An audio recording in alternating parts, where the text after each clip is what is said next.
This series of videos is being created to remind the world of the 100-year era between when the Civil War ended and the Civil Rights Movement came to pass.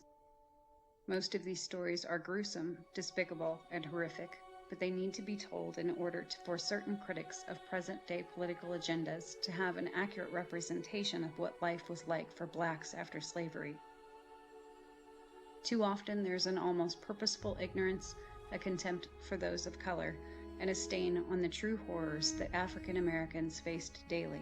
A life without justice, a life of oppression, a life without safety. These are their stories.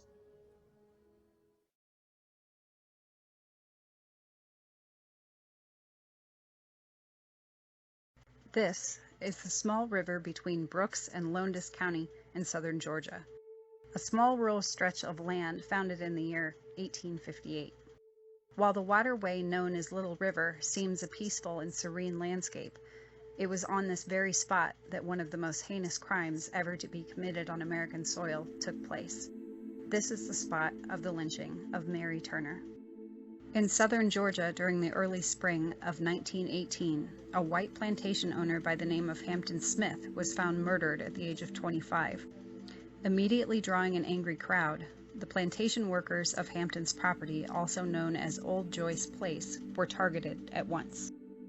Within the list of 13 suspects was a man named Hayes Turner. Born in 1892, Hazel Hayes Turner was a 19-year-old farm laborer who was married to a young woman named Mary Hattie Graham. Taking her married name of Turner, Mary was 8 months pregnant at the time of Hampton Smith's killing, and the couple knew all too well about the dangers they now faced for simply being black. Within just 3 days of Smith's untimely death, Hayes Turner was one of many who were captured by police and arrested as a suspect. Little did Turner know, but a plantation worker named Sidney Johnson was already being looked at as the main suspect, not Turner. Despite the whimsy of Georgia's judicial system following Smith's murder, Hayes Turner was nonetheless questioned and kept in the county jail for further investigation. That was until the sheriff decided Turner might be more safe from the town's angry mob if he was taken to a neighboring city and held in custody there. County Sheriff Wade, who was accompanied by a court clerk, removed Hayes from his cell and headed towards the town of Quitman. Hayes never made it. At some point, Sheriff Wade stopped the vehicle en route as a mob of 40 white men blocked the road. They snatched the prisoner out of the vehicle, and a handcuffed Turner was led into the woods where he was hung by the neck in a tree.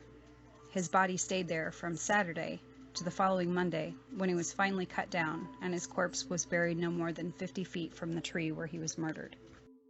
Already distraught over the arrest of her husband while she was inching ever closer to her delivery date, Hayes Turner's wife Mary was traumatized the following day when she learned that her husband had been lynched.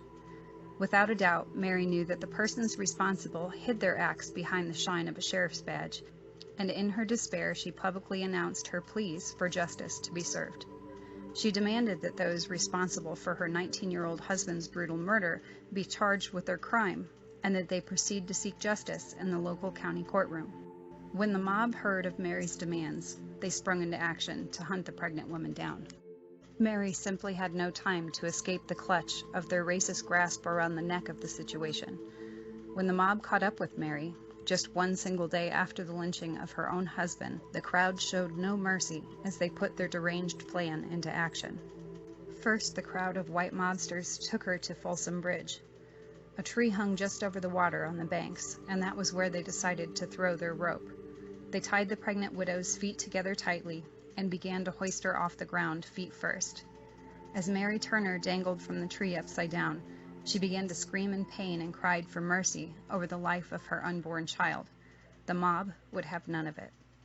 They then began throwing buckets of liquid on Mary, which were filled with motor oil and petroleum from the vehicles. With a gas-soaked face and her clothing that was dripping with the flammable combination, a match was lit. As Mary's hair caught fire, she screamed in agony.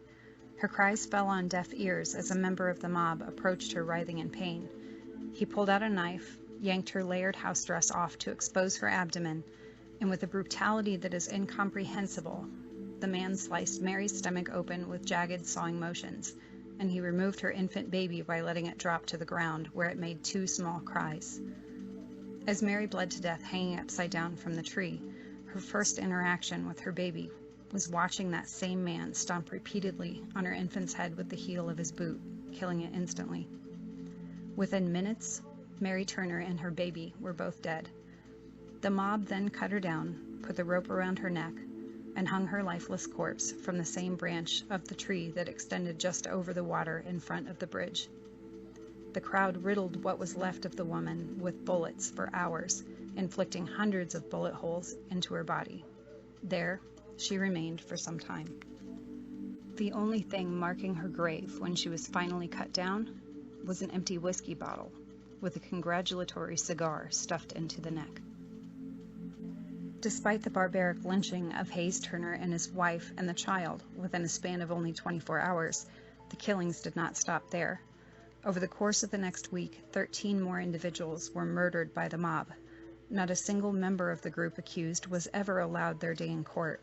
Instead, justice was warped to fit within the mold of the systemic racism set forth by themselves, and their lives were snuffed out despite their obvious innocence. The actual shooter died in a shootout with police within a week of the crime. No charges were ever brought to those who committed the lynchings. 100 years have passed since the despicable acts of injustice took place along the banks of Little River. Subsequently, the people of Brooks County, Georgia, have been plagued by the massacre that was instigated all those years ago.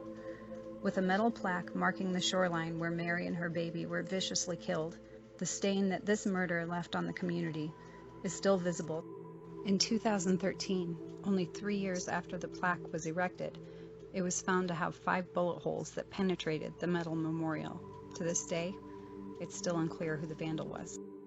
Annually, a crowd will form in honor of Mary, Hayes, and their unnamed infant's memory, ensuring that history does not forget the brutal slayings that the Black community has endured during the Jim Crow era. Although Georgia is certainly not the only state which harbors an endless list of victims lost to the twisted and horrific hands of an angry mob, perhaps there is no other example of our depraved species and the evil we will inflict on one another than that of Mary Turner and her baby.